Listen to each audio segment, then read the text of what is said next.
हमारी धरोहर हमारी विरासत कार्यक्रम में आप सभी का स्वागत है।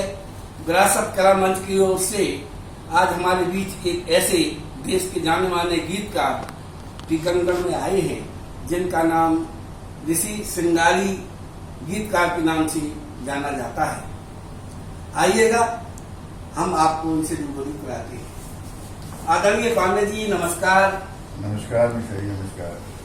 आदरणीय, आपका टीकमगढ़ आना हुआ है। टीकमगढ़ की विरासत कला मंच की ओर से आपका बहुत बहुत स्वागत है। मैं आपसे ये जानना चाहता हूँ कि आप मूलतः इंजीनियर के जॉब में रही है, फिर साहित्यिक विधा में आपका आना कैसे हुआ?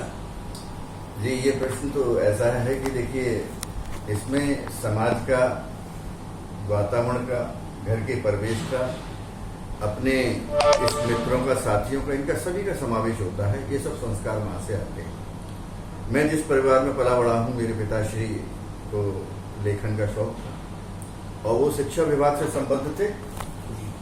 आगरा यूनिवर्सिटी लाइब्रेरी में डिप्टी लाइब्रेरियन थी, तो पुस्तकों को भंडार रहता था। घर पर पढ़ने पढ़ाने का एक सिलसिला था।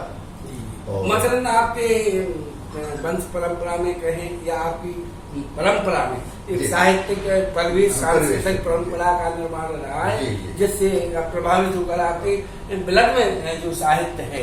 तो आदरणीय, मैं आपसे ये पूछना चाहता हूँ कि आपकी जो रचना धर्मता है वो गीतकार के रूप में इसमें प्रसिद्ध है। आपने कौन कौन सी पुस्तकें लिखी हैं गीतों की, कृपया हमारे दर्शकों को बताएं।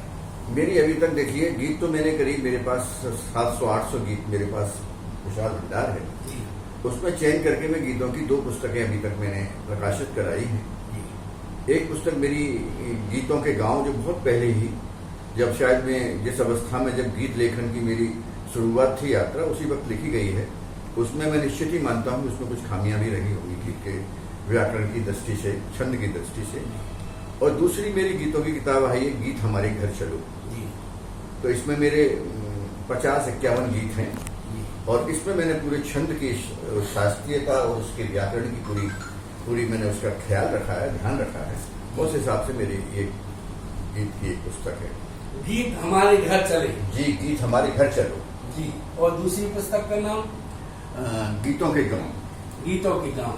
तो एक मुक्तक संग्रह भी आपका है? जी, एक मेरा मुक्तक संग्रह है, मौन के स्वर मुक्तकों में।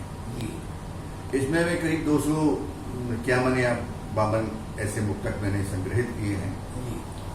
और इसमें मेरा एक मैंने प्रयोग किया है, और वो ये क्योंकि मैं जहां से मैंने शुरुआत की यात्रा ये सब गीत लिखने की, छंद सीखने की, तो उसी को मेरे मन मस्तिष्क में था कि जो नए रचनाकार हैं, नए मेरे सूर्य अतिथि, मेरे कहना चाहिए कि नए लिखने वाले जो बच्चे हैं या छोटे जो भाई हैं, छोटे अनुज हैं, जब वो लिखने की प्रक्रिया में आते हैं, क्योंकि ये तो चेतना है हर व्यक्ति के अंदर। मेरा ये मानना है कि हर व्यक्ति के अंदर कोई ना कोई तो चेतना बिल्कुल समाविष्ट है और वही उसका जीवन सार है। मैं ये भी मानता हूँ, कोई चित्रकार की भावना किसी के अंदर है, किसी के अंदर गीतकार की है, किसी के अंदर संगीत की है, तो वो उसको बाहर, उसको अंदर से बाहर लाने की कला है।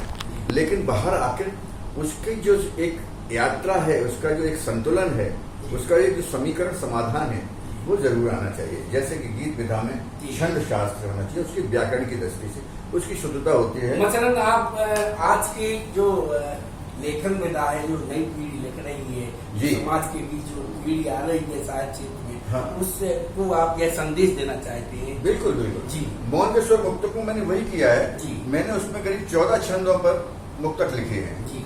उनका मात्रा भार क्या होता है हर एक छंद का, वो मैंने उसमें हर एक मुक्तक के ऊपर लिख के दिया है, ताकि जब पढ़ने वाला कोई पढ़े और उसको समझ ले और वो कोशिश कर सकता है उसी छंद पर लिखने की। जी।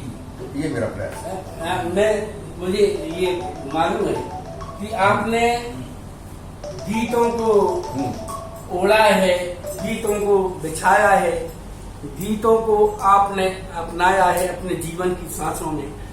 तो आप कोई एक ऐसी वानगी के रूप में हमारे दर्शकों को एक गीत की 4 पंक्तियां सुनाए, हमारे दर्शक आप भाव हो सकते। जी। मैं देखिए, पहली चीज तो आदरणीय मैं ये कहना चाहता हूँ कि गीत लिखा नहीं जाता, जी गीत पढ़ा भी नहीं जाता, जी गीत सुना भी नहीं जाता, जी, गीत तो आदरणीय जिया जाता है। क्या बात जी। तो ऐसे ही मैं मेरी चेष्टा यही रही है चेतना की, मैं 4 पंक्तियां सुनाता हूँ ये गीत की आप सुना। मैंने जो भी गीत लिखे हैं सारे तेरे नाम लिखे, वाह। मैंने जो भी गीत लिखे हैं सारे तेरे नाम लिखे हैं, और तू माने माने न माने सुबह लिखे शाम लिखे हैं। मैंने जो भी गीत लिखे हैं सारे तेरे नाम लिखे हैं। वाह, बहुत ही अच्छे गीतों की वानगी आपने प्रस्तुत की। लगता है कि आपके गीतों को सुनता रहूं, यूं ही बैठा रहूं, क्योंकि समय की सीमा में हम बंधे हुए हैं। तो मैं आपसे अंत में ये पूछना चाहता हूं कि आपको कौन कौन से पुरस्कार मिली हैं, कृपया हमारे दर्शकों को ये जरूर बताएं। मुझे अभी तक कुल मिला के 17-18 पुरस्कार हैं, जिसमें एक पुरस्कार बहुत श्रेष्ठ है, हरिओम शरण गीत का सम्मान, और उसके बाद अभी विगत इसी वर्ष 2023 का मुझे बाल कवि बैरागी सम्मान भी मिला है। ये 2 पुरस्कार मेरे लिए बहुत अहम हैं, और बाकी बहुत सी संस्थाओं ने मुझे सम्मानित किया है। मुझे आपका ये अभिनव कला परिषद का एक पुरस्कार है, उसकी भी मैं प्रशंसा करता हूँ।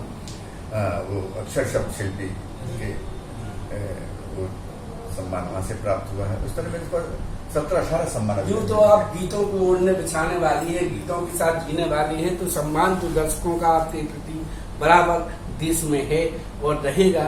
और मैं आपसे बस अंत में ये जानना चाहता हूँ कि आप साहित्य किन किन संस्थाओं से जुड़े हैं और किन संस्थाओं में कौन से पद पे अभी वर्तमान में हैं। आदरणीय संस्थाएं तो साहित्यिक क्षेत्र की बहुत सी संस्थाएं हैं, और मैं समझता हूँ कि वो अपने अपने स्तर पर साहित्य के लिए अपना योगदान पूर्णतः से दे रहे हैं, और नए रचनाकारों को, पुराने रचनाकारों को एक प्लेटफॉर्म मिलता है, एक धरातल मिलता है, जिस पर खड़े होकर वो अपनी साधना को सार्थक कर सकते हैं। वर्तमान में मैं मध्य प्रदेश लेखक संघ का प्रांतीय उपाध्यक्ष हूँ, और मध्य प्रदेश लेखक संघ से मेरा जुड़ाव करीब करीब ये समझ लीजिए 30 वर्ष पुराना है, और मैं लगातार उस मध्य प्रदेश लेखक संघ का एक कर्मठ कार्यकर्ता होकर कार्य किया। लेकिन आज इस पद का मुझे भार सौंपा गया है, उसका भी निर्वहन कर रहा हूँ, और उसी परिप्रेक्ष्य में मेरा यहाँ टीकमगढ़ आना हुआ। यहाँ पर हमारी मध्य प्रदेश लेखक संघ की एक इकाई है, जिसको राजीव नामदेव पुराना दौली जी यहाँ के अध्यक्ष हैं, वो चलाते हैं। तो उनके आग्रह पर हम हर वर्ष एक आंचलिक सम्मान समारोह करते हैं। तो उन्होंने कुछ लोगों को चयनित करके 4 लोग हमारे पास नाम भेजे, तो हम भोपाल मुख्यालय से अपनी तरफ से, संघ की तरफ से, मध्य प्रदेश लेखक संघ की तरफ से उन 4 विभूतियों को हमने यहाँ आकर उनके स्थान पर, उनके अपने लोगों के बीच को, उनके साहित्य को सम्मानित किया है, उन्हें सम्मानित किया है। बहुत बहुत धन्यवाद, बहुत बहुत आभारी हैं जो आपने टीकमगढ़ आकर के हमारी विरासत कला मंच के लिए ये समय दिया। निश्चित तौर से आप जैसे साहित्य विद्वान लोगों द्वारा ही साहित्य के क्षेत्र में बहुत बड़ा विकास हो रहा है, नई दिशाएं मिल रही हैं, साहित्य की संस्थाओं को दिशा मिल रही, नई पीढ़ी को दिशा मिल रही है। और मित्रों, आप जानते हैं हमारे सिंगी ऋषि साहब, जिनको आपने अभी सुना, ये इन्हें आप प्रायः दूरदर्शन पर, आकाशवाणी के माध्यम से और राष्ट्रीय विभिन्न मंचों पर देखते होंगे। आज